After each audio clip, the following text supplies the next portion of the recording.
Welcome back, everybody. Um, Welcome to the second part of the session on Safe by Design. In the previous part, we started with an introduction, more conceptual talk about what Safe by Design entails and what demands, needs it's responding to actually from an engineering and social point of view, and an elaborate discussion of biotechnology and what Safe by Design means in biotechnology.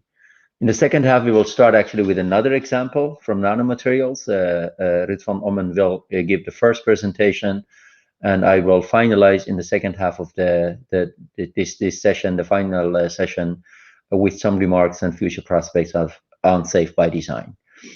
So without further ado, I would like to invite Ruud to take the floor and present to us a case study from nanomaterials. Ruud. Yeah, great. Thanks a lot, Benam. Let's move to the right slide. Let's see where we go. Ah.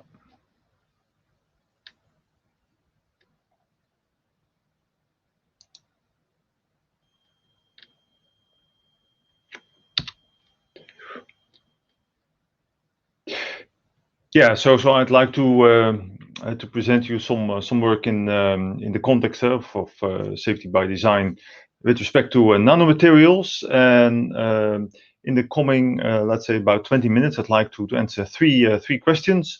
Why would we use nano? Why are we turning to nanomaterials anyway? Then briefly potential risks. I go very briefly over that and spend most of the time on the pathways we see for safe by design, the approaches that one could take. So now, why turning to nanomaterials? It has been shown now in recent years that for a number of grand challenges out there in society, actually materials based on nanotechnology can provide very interesting opportunities, can yield very interesting solutions. I think of the energy transition we have to make.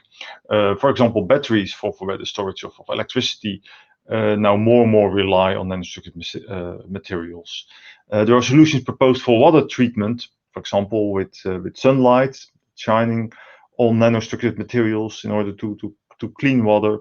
And also medicine we see that more and more nanomedicine actually is being applied, so that we base pharmaceuticals that take use of nanotechnology.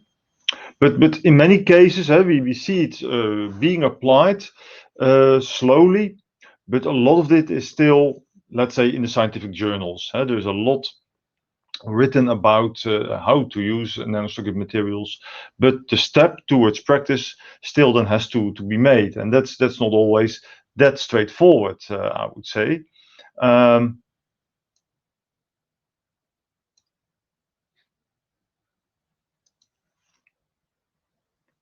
But before going into that, I first want to tell you a little bit more what is the idea about nano, and what should you envision when talking about nano.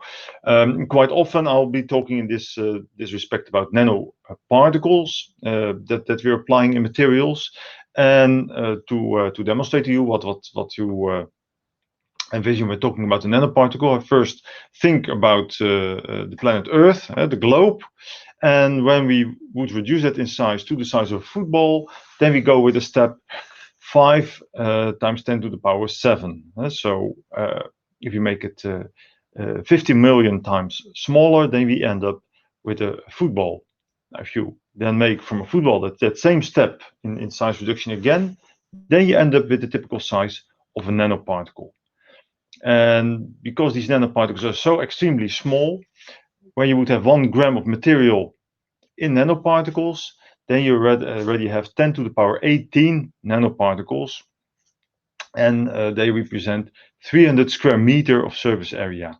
And this very high number, and especially also this very large surface area you have in that case, that makes also that they have very specific properties and are quite useful for a number of applications. And not only nanoparticles are interesting, also other shapes, like for example nanotubes, where at least the diameter is smaller than, let's say, 100 nanometers or nanosheets that are very thin. A well-known example of that is graphene, are structures that are being applied in practice. And when you go to this nanoscale, you can find very special properties. Now, gold is a famous example to demonstrate that. We all know gold as a metal. Here on the left-hand side, you see a couple of gold bars that have typically this yellowish color. If you would melt the gold, you would need a temperature of above 1000 degrees C in order to get that. But actually, when you go to the nano size, you get very different properties. And that was already used in the Middle Ages. Stained glass windows, the beautiful color red in there, is actually based on nanoparticles of gold. Of course, the people at that time didn't know anything about nanoparticles, but they knew that they had to disperse the gold in some way, and that they then finally could convert it in these beautiful windows. So they already applied it without knowing what was behind it. And coming back to this melting temperature, much more recently, it was shown that if you go to very small nanoparticles, so if you go in the left-hand graph here from right to left, if you come at diameters below 5 nanometer, then all of a sudden the melting temperature is dropping very steeply. Hey, you go to much lower melting temperatures for really small nanoparticles of a few nanometer. Another very interesting property is that if you make these particles small enough, that they get a very high catalytic activity. So that means that as a catalyst, they can speed up chemical reactions. And that's, for example, useful, as shown here on the right-hand side, for an example reaction, the oxidation of carbon monoxide. Carbon monoxide, or CO, is a very dangerous gas, very toxic. And with gold nanoparticles, you can convert that into CO2. And CO2 is, of course, in large amounts harmful for the greenhouse effect, but is not as toxic to humans as CO. So that's also a useful application. Nanoparticles are also, on the one hand, useful and on the other hand, risky, because they can interact very well with cells. They have a strong interaction with life. And you can understand that when you think of their size and compare that to the typical building blocks of life. Viruses are in the order of a few hundred nanometers. DNA is in the order of between 10 and 100 nanometers. So then you are exactly in that size range when talking about nanoparticles. They can penetrate typically into cells, and well, if things are not well designed, they can do harm over there, or they can be used to develop pharmaceuticals that are very effective. Now, already, as said before, if we going to apply them in practice, then often just simple nanoparticles are typically, or in many cases, not enough. You need to do some further processing with them. Perhaps you want to give a coating around them, so then you have the blue particle as the core, as the starting material, and you give this green coating as a film around it. Or in other cases, it's useful that you have these green patches, so tiny sub-nanoparticles on the carrying nanoparticles. And these different types of multiple material nanoparticles are often called nanostructured particles. Now, I showed you some applications before. Another very useful one that's being discussed these days is applying nanostructured materials in solar cells. But if you would like to use them in those kinds of applications, solar cells, batteries, water cleaning, whatever, then you need very large amounts of these nanostructured materials and of these nanoparticles if you put them in these materials. So you really have to think how to go beyond lab scale synthesis. And one of the points there to pay attention to is that you want to, on the one hand, speed up the development. If you think of the development of the regular chemicals that were industrial chemicals that were invented around 1900, well, it took quite a while to turn them into bulk chemicals, and finally the highly efficient chemical plants that we have now been operating for a couple of decades, and that, relatively speaking, emit low amounts of waste. Now, when you now go to the current state of nanomaterials in the lab, where quite often actually we use to produce just a tiny amount, let's say 1 gram of product, multiple kilograms of waste. So on the one hand, you don't want this very long time scale to come to actual applications in practice. And another thing that we really have to prevent is that you're going to produce similar amounts of waste. So instead of the waste being way larger in mass than the product, you would like to have it the other way around, that you make massive amounts of product with just a small amount of waste. And that needs to think, that requires very well thinking about how to design these products, but also the processes that belong to it.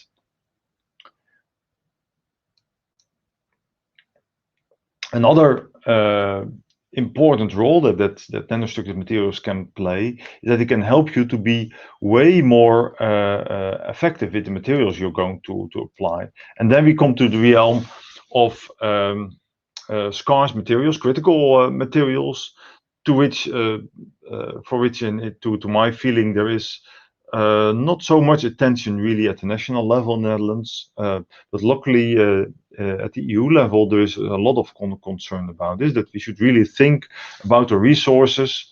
And well, for example, this periodic table is indicating with the current use and the current supply of materials, how quickly we will run out of those. And you see that many are in red, so that means that there is within 50 years a problem if we continue in the same way. Now, you can go in different ways and different strategies using actually nanotechnology. For example, if you look at indium, that's a critical element that's now a lot applied in touchscreens by the so-called substance ITO, indium tin oxide. And well, you all see the tendency that the touchscreens are becoming larger and larger, so that would even mean that you need more and more of this indium. Now, one way to deal with this is that you replace ITO in these touchscreens by graphene. There are now new touchscreens being developed that rely on graphene based on carbon, and we have plenty of carbon, so that would be much easier to do. And another example is platinum, also a critical material. And the strategy there is that perhaps you don't have to completely replace it, but you can be using this platinum in a much more effective way, as I show in the next slide, because an upcoming application of platinum is in fuel cells. In a fuel cell, we turn hydrogen and oxygen into water. We generate electricity, but in order to get this going, we need in this fuel cell platinum. And when you think of regular person cars, they now have fuel cells carrying about 10 grams of platinum. Well, of course, there is a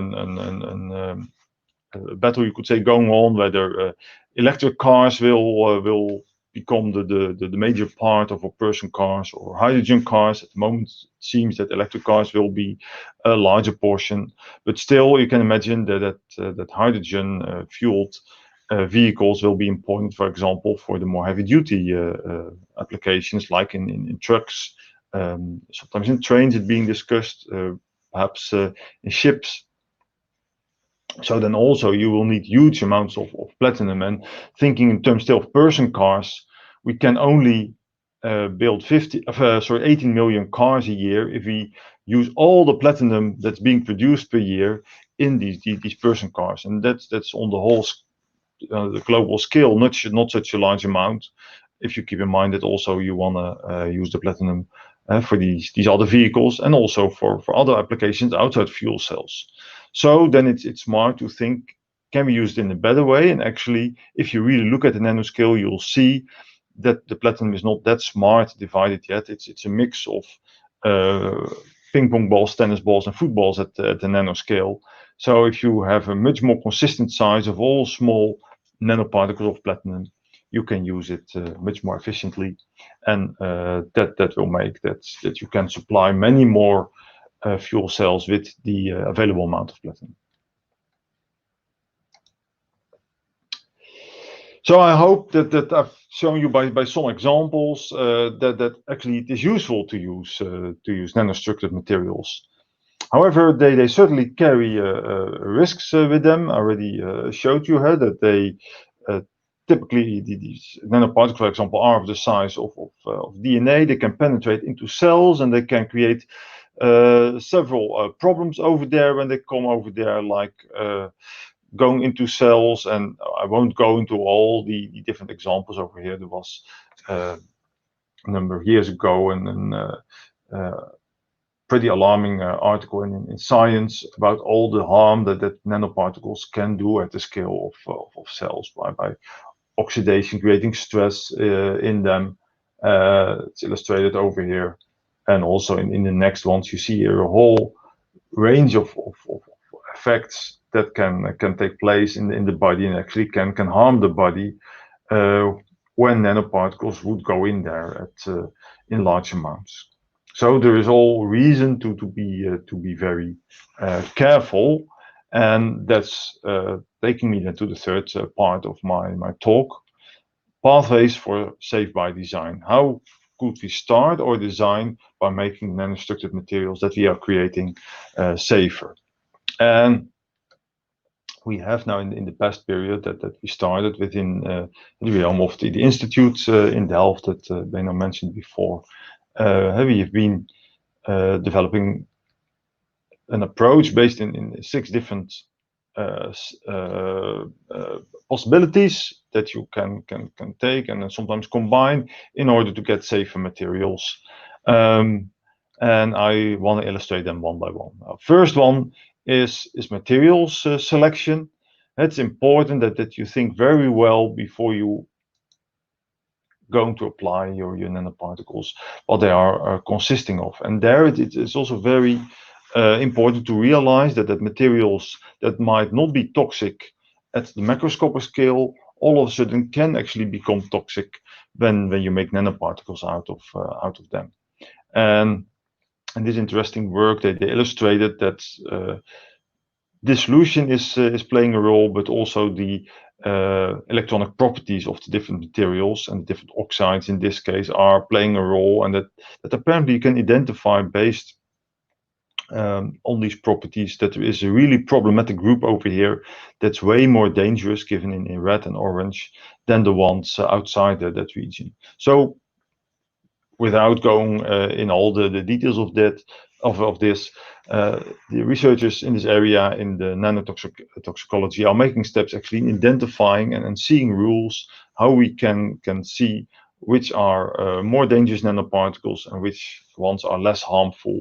So you better apply. And you see here, for example, that pretty common ones like silica and aluminum nanoparticles are really much more safer than nickel oxides and cobalt oxides and those kind of things. So a second one next to material selection is actually the shape selection. Again, a pretty alarming article, I would say, because one of the early nanomaterials that was really tested a lot in the lab and different applications were being proposed were carbon nanotubes. So really tubes made of carbon materials like graphene sheets that were rolled up. But there is now really a lot of concern about it. If you have that exposed to the air and people can inhale it, it can really cause big problems in the lungs. And it's even suggested that it might be similar to asbestos. And now, after, of course, many years that asbestos has been applied, we are luckily getting rid of that. But it would, of course, be very bad if we introduce the next asbestos-like material by applying carbon nanotubes in such a way that they can also be released and give serious problems to the health of people. So this is something really to be careful with.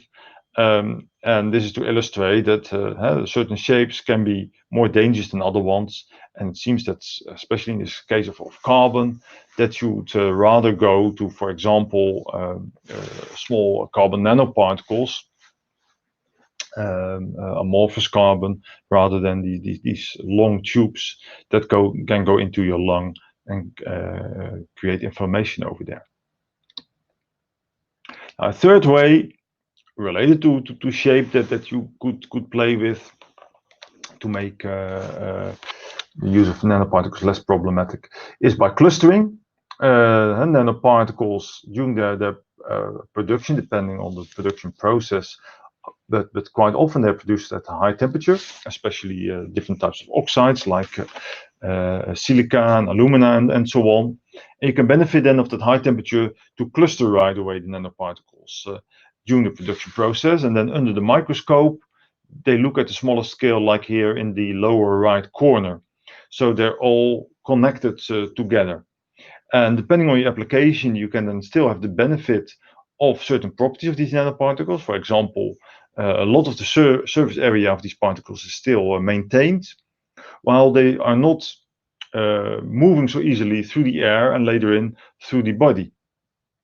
So again, depending on the application, you can take benefit of still the positive features and really reduce their toxicity in that way. Another very interesting way, and that's actually an approach that I'm researching in my own research group here at TU Delft, is coating of particles. And that I want to illustrate by an example of sunscreen. Sunscreen, the lotion that you put on your skin to protect you against the UV light from the sun, is most effective if it contains actually nanoparticles, like, for example, zinc oxide or titania oxide. And you see that here on the left-hand side, you see the very small particles. They scatter the UV rays very well, preventing it comes to your skin, whereas bigger particles would not be as effective. More UV light would pass and damage your skin. But the problem of these nanoparticles is that under the influence of the UV light, they create radicals, so charged species out of molecules that can again react with your skin. So you prevent your skin then from the one danger, but you create a new danger instead. And this can be prevented by actually not using nanoparticles of one single material, just only zinc oxide or titania oxide, but putting a protective coating around them of, for example, aluminium oxide or alumina. And that's shown here on the right-hand side by the microscope picture. This is something that we have made in my lab, particles of titania that are coated with a very thin shell of alumina in order to prevent that they make these reactive species that are reacting with your skin. So in that way you can create a safe sunscreen. Now, yet another one is embedding, is that the nanoparticles or the nanotubes that you're using, that you put them in some matrix. For example, people use nanofibers to reinform a polymer so that you get a much stronger polymer or plastic that way. That can work quite nicely, but that gives you a challenge again, because if you put nanomaterials in your polymer, that might make the recyclability of these polymers lower. Then you have these mixed materials that are very hard to separate afterwards, and it will become tougher to reuse your plastics. And the final one that I want to show is minimizing the quantity. I already showed that for the platinum in the fuel cells. Now that was mostly then to be very efficient with the scarce platinum, but this is also a thing that can really help you in making these materials safer and making products that are based on nano materials safer. And they do that, for example, in the production of CFL lamps, so that are the spaarlampen in Dutch, the lights that actually were for a long time the solution between the old-fashioned light bulbs and the current LED lights. At the beginning, they contained really a lot of mercury, but over time that has been strongly reduced, this amount of mercury. So again, by applying it smartly, by nanostructuring, you can really reduce a lot on harmful components, and that's I think a very useful approach as well.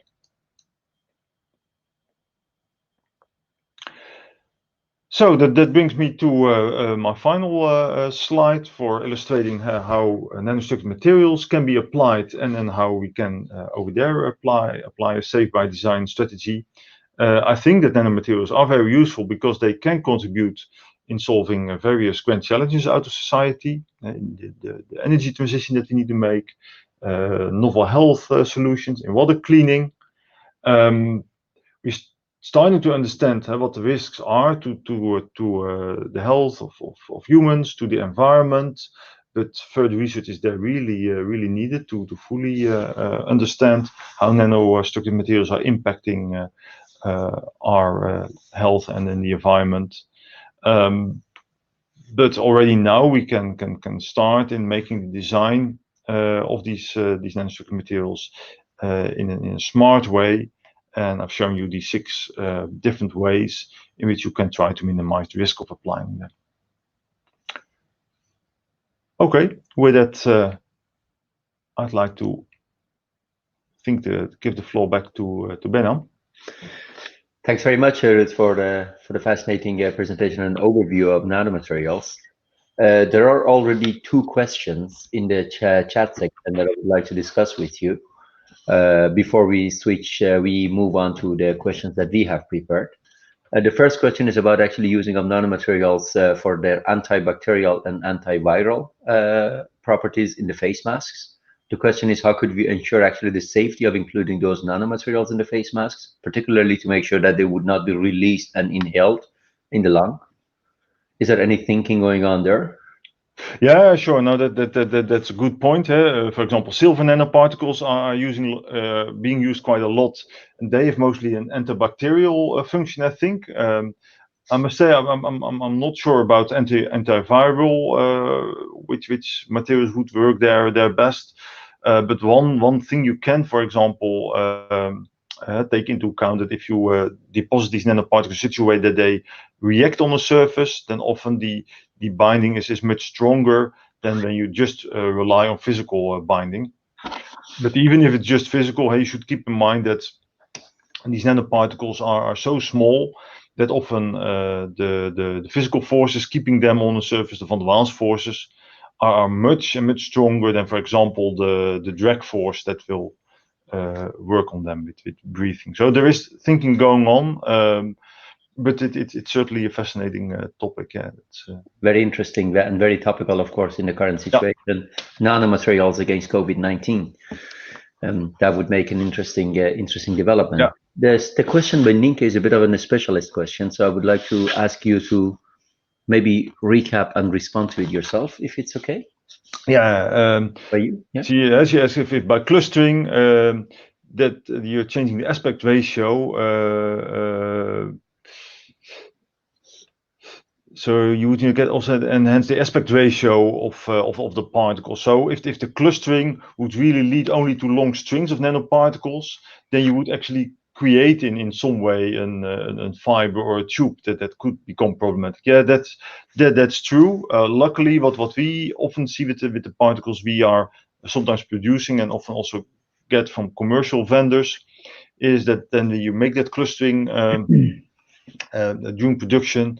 They form more of a spherical structure, a little bit like a kind of a nano snowball, I would say. So they are very dilute, very open, but not just in one direction. They are really growing in all directions, and you don't get such a very elongated shape. So that still leaves them relatively safe, I would say.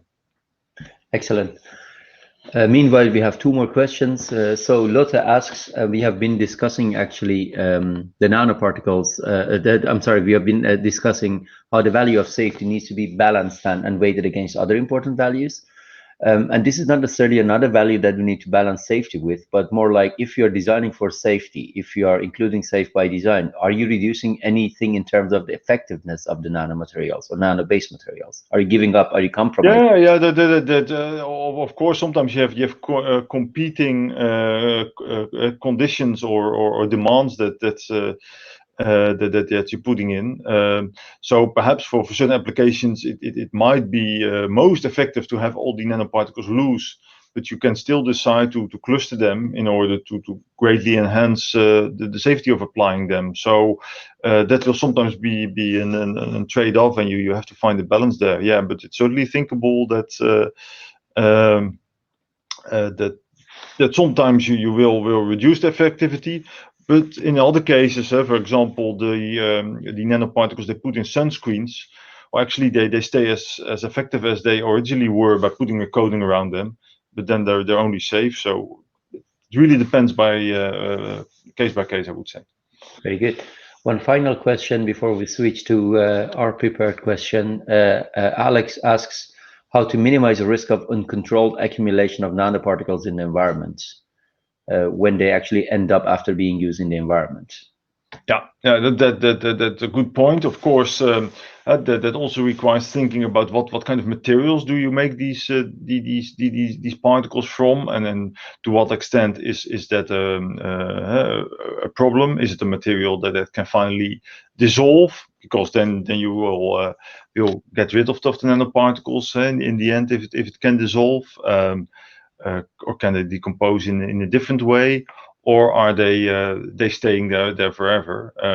And yeah, an additional trick I would say over there is a thing we should be aware of. Sometimes you still talk about small quantities, but as I showed in the beginning, that only 1 gram is already representing so many nanoparticles that if you release only let's say a couple of kilograms of nanoparticles in the environment, you still talk about many particles. So we certainly have to take that into account. But that can be something also that's being taken into account when, for example, you do your material selection. Very good. And that's an argument for actually including the whole life cycle analysis before designing the material to include also the disposal stage of the cycle. Certainly. Excellent. So let's move on to the two questions that we have prepared for the audience. The first question is already on your screen, and the question, and you could vote. Let's take a minute for you to have a look at it.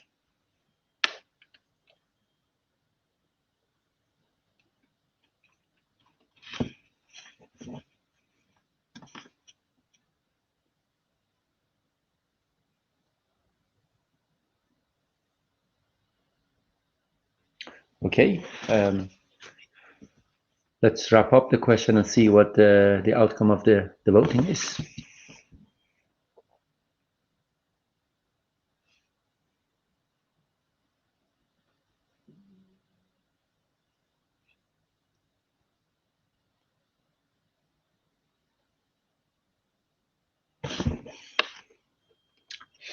Okay, that's so most people think that minimizing the quantity is the most broadly applicable way, and I think I agree with that because I think that's one of the beauties, I would say, of nanotechnology, that with really small amounts of material you can achieve a great effect. So and on the other hand, you then just need very little, so that's very good. But on the other hand, I must also admit that it was kind of an impossible question. This really depends on the case what you're going to apply, and quite often it can also be even a combination of those. But I would say indeed I agree with most of the voters that minimizing the quantity is something that nanotech can really help you with. But of course also things like material selection and the shape selection are also very important. Indeed. Yeah. So the question is, of course, there to also initiate thinking and discussion. Yeah. There is often more than one good answer to our questions. So let's bring up the second question.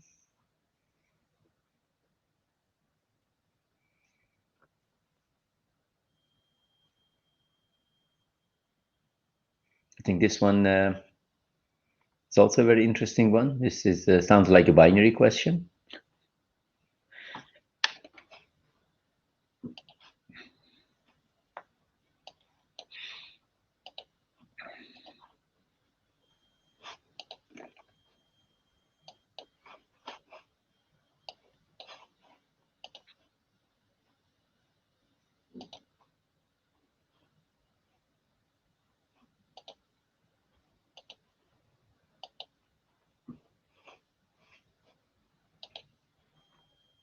Okay.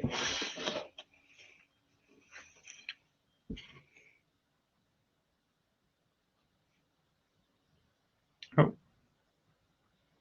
The answer comes up in a second.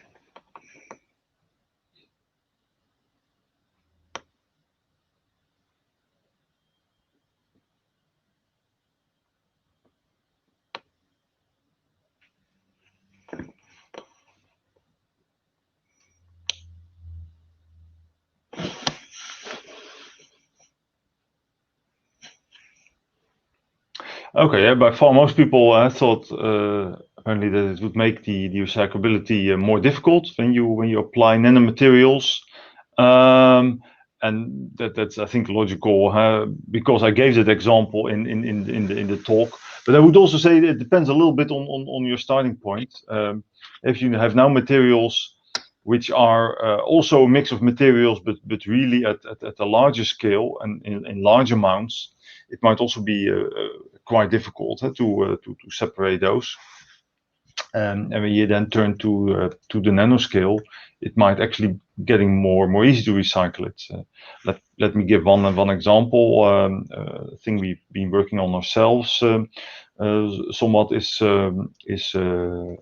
paper for packaging of food. Now we package a lot of food in plastic. Paper is not so well suited because it gets wet and so on. But we found a way in which you can put a very thin coating of silica. So basically the same material as sand, a few nanometer on paper, so that you can wrap your food in it. Well, and if you then think of recycling of paper, a few nanometers is nearly nothing. So let's say, colloquially said, there's a little bit of sand in your paper, in your waste paper stream. Probably you can deal with this. So I think in the end, it really depends on the application. Perhaps not such a satisfying answer, but also so here we have really to look case by case. But it's certainly something to take into account. Like I said for the plastics, if you have normally a clean plastic stream, and now you have plastic with all kinds of nanoparticles in there, yeah, that might make your recycling process more difficult. Very good. Thanks very much. Before wrapping up this part, there is one more question from Jan asking whether there are examples of nanoparticles used as chemical catalysts. Yeah, that's an interesting one. Actually, almost every chemical catalyst used in industry is based on nanoparticles. Only these things were already made before nanotechnology became a hype, and people said, "Oh, we do this by wet impregnation or precipitation or those kind of things." But in the end, already they were on a carrying material. They were making nanoparticles. But they were just not called that way. Like the people in the Middle Ages were not talking about nanoparticles with their stained glass windows. But nearly all chemical catalysts, like the catalyst in gasoline cars and the catalysts that they use in the chemical process industry, are all based on nanoparticles. The thing is that now we can have all the tools of nanotechnology. We can control that much more precisely, and making that we can make better catalysts, more effective catalysts, giving fewer byproducts and reduce the pollution in that respect. That's a very nice question. Perfect. Thanks very much. Thank you, Jan, also for the interesting question. This brings us to the final section of the session on Safe by Design, in which I will present to you some future prospects and also some concluding remark in terms of what we could conclude on Safe by Design based on the analysis that we have done in the two fields that you have seen in biotechnology and nanomaterials, but also in the other fields of engineering that are represented in this paper. So the conclusions are not necessarily only conclusions following from the two case studies and engineering fields that were discussed, but from a much larger discussion, including, by the way, aviation risks that was referred to in the previous session.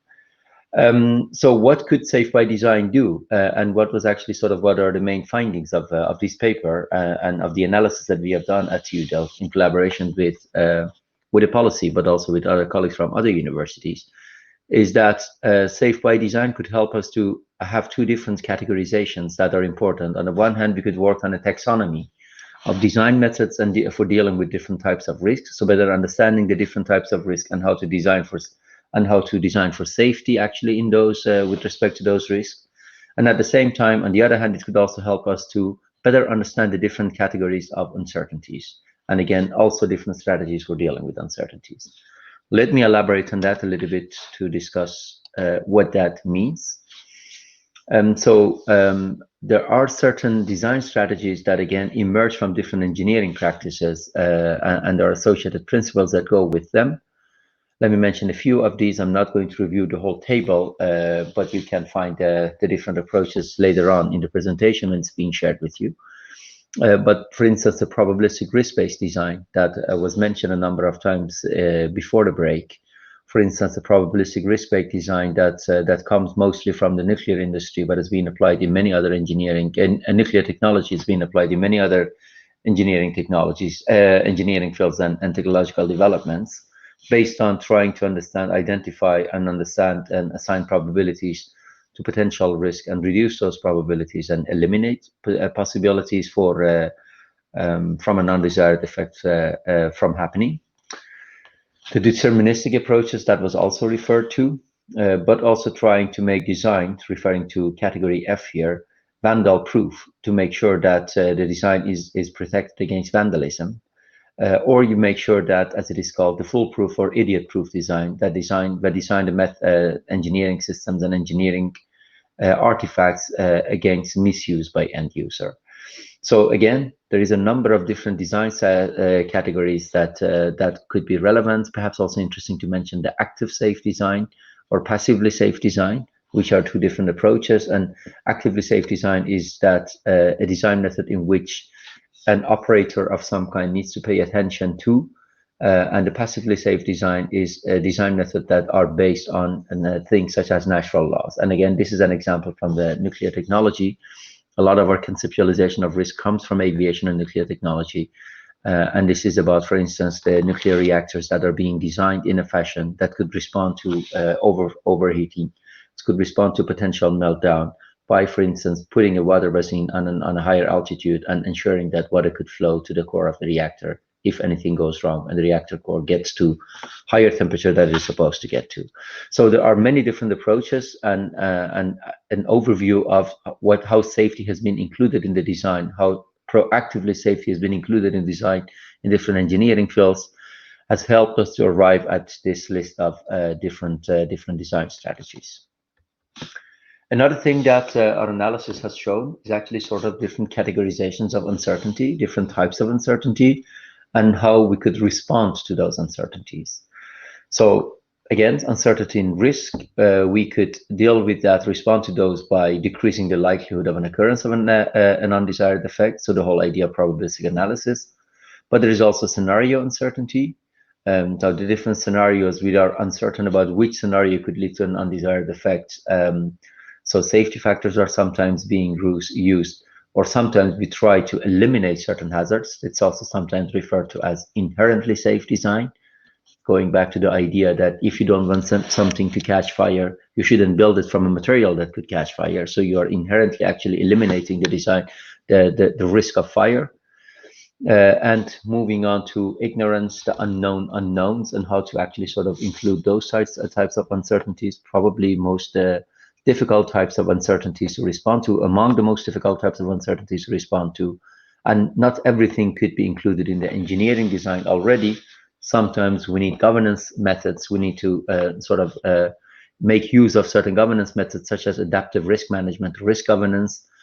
That argues you need to actually not only design for safety as a one-off thing prior to the design and proactively, and then leave it there and assume that it is safe, but you need to also include and reconsider and monitor the safety and risk issues such that you could actually adaptively respond to any potential risk that might emerge that you were not aware of.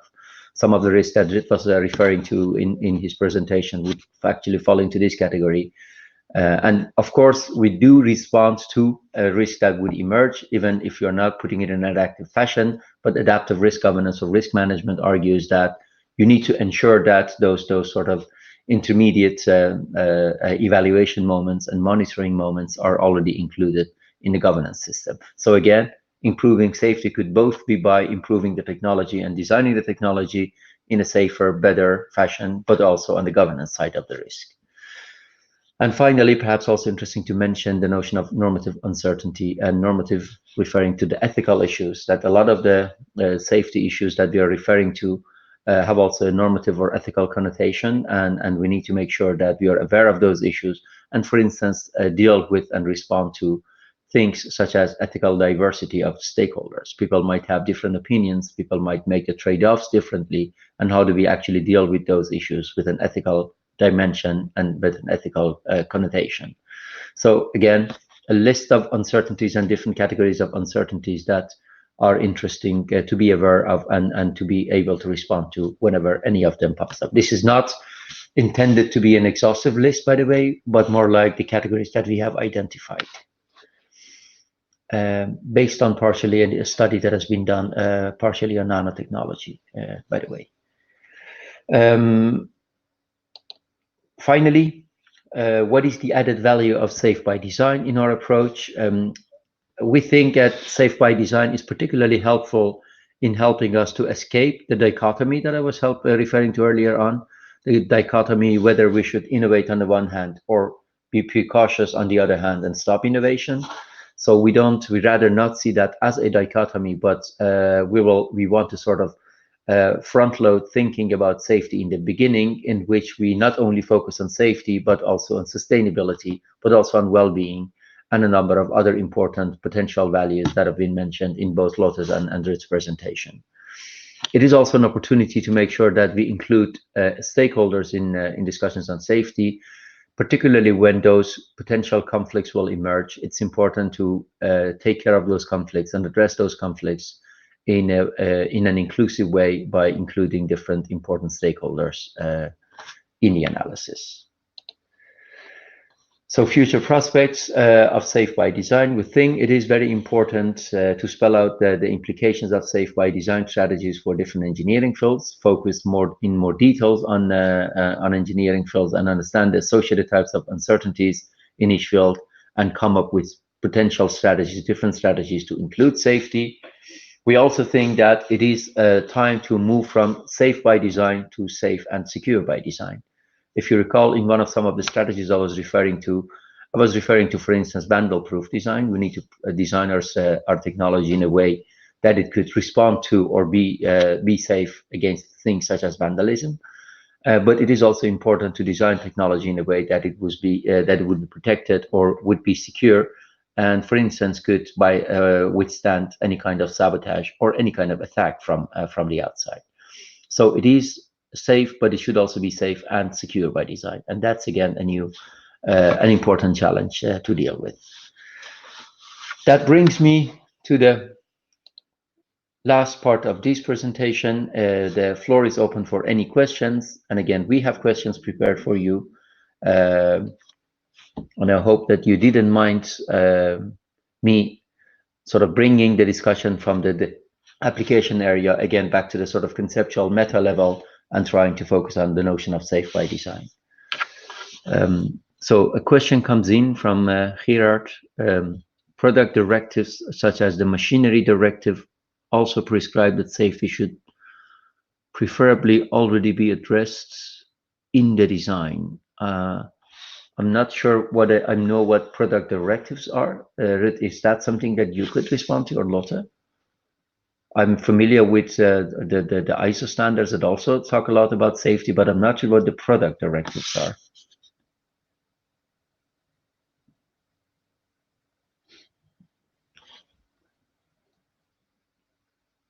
EU directives you're referring to.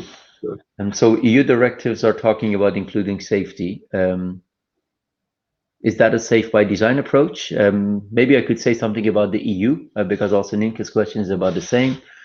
That is indeed true, Ninke. There is an interesting move being made at the EU level, especially with respect to environmental risk, to include notions such as safe by design has been included in the recent EU document also, together with circularity as leading notions for understanding public health matters.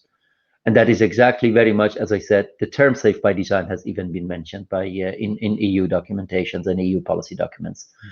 So, but I'm not sure about the EU product directives. What I'm talking about is much more actually health and safety standards and safety directives. Do you know more about the products, Ruud?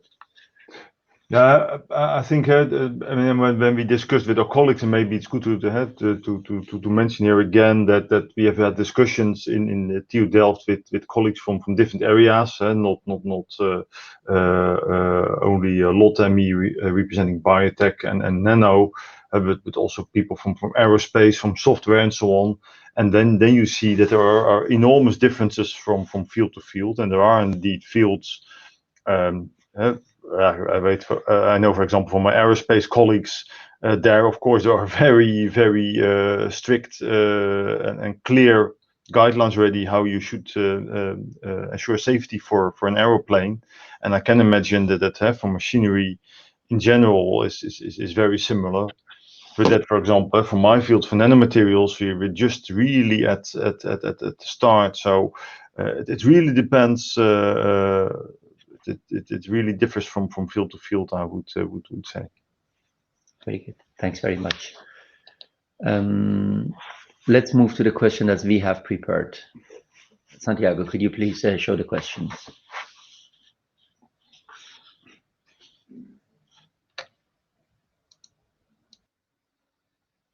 It's a question about the responsibility. Who should be actually responsible for addressing the question of how safe is safe enough?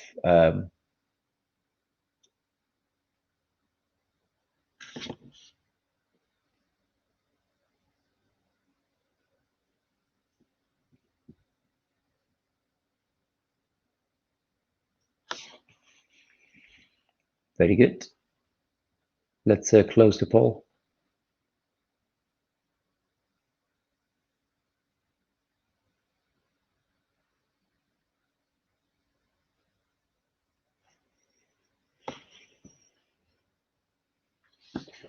I'm very curious about the results. So I think a majority among the participants thinks that it is particularly a government's responsibility. It's very interesting, but it's also good to mention that, as Lotte mentioned in her presentation, very often the policymaking is lagging behind, and any kind of regulations are lagging behind technological developments. So very often risks are not even known to the policy to be able to regulate and determine the safety levels, which means that the responsibility has here an ethical connotation again, and it's about the ethical responsibility also of an engineer, for instance, the industry, or so that those responsibilities are not necessarily to be shifted to the governments.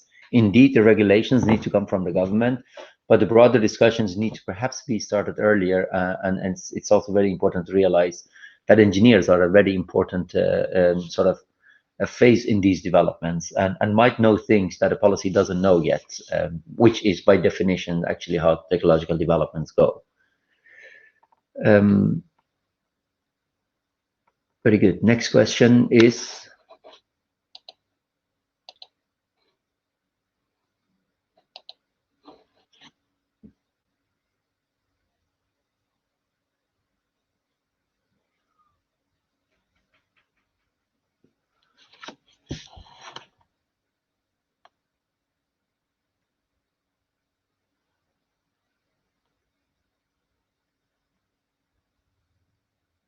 whose perspectives do you think is important to consider for risk governance strategies, for an inclusive risk governance strategy?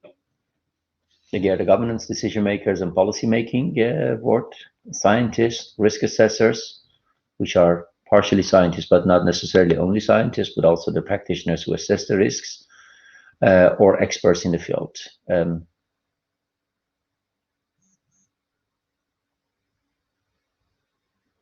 Okay.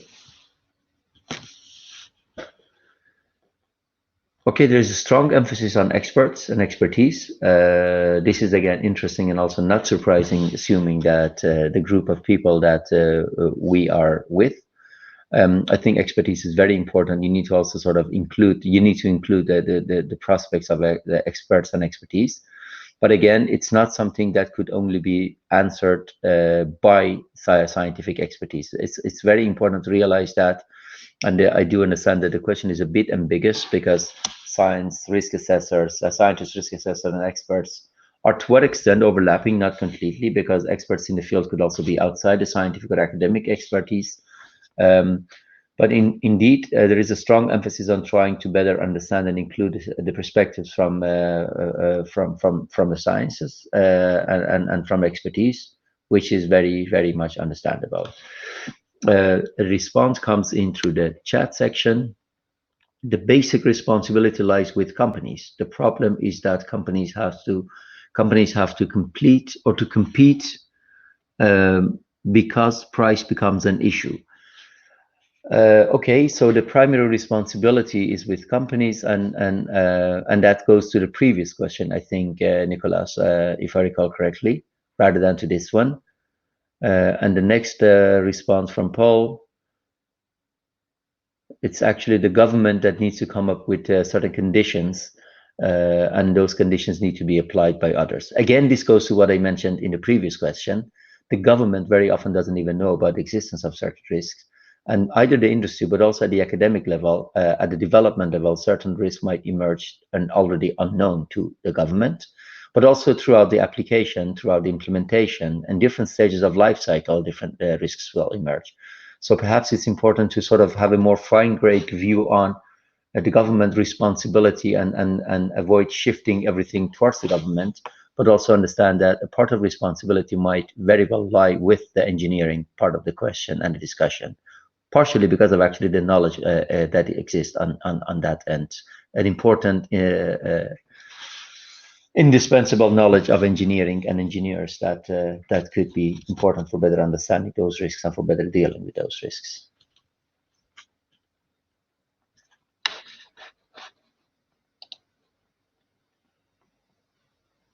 Okay, let's do one last question, question number 3. It's been a very long day, a long session, and then we could wrap up the session after this question.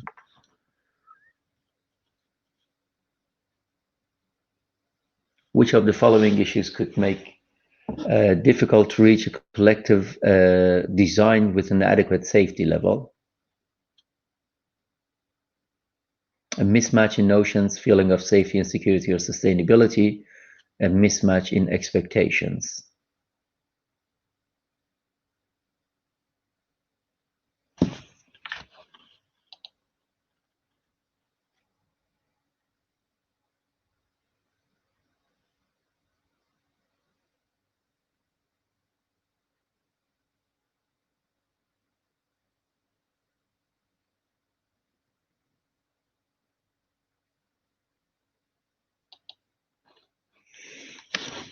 Okay.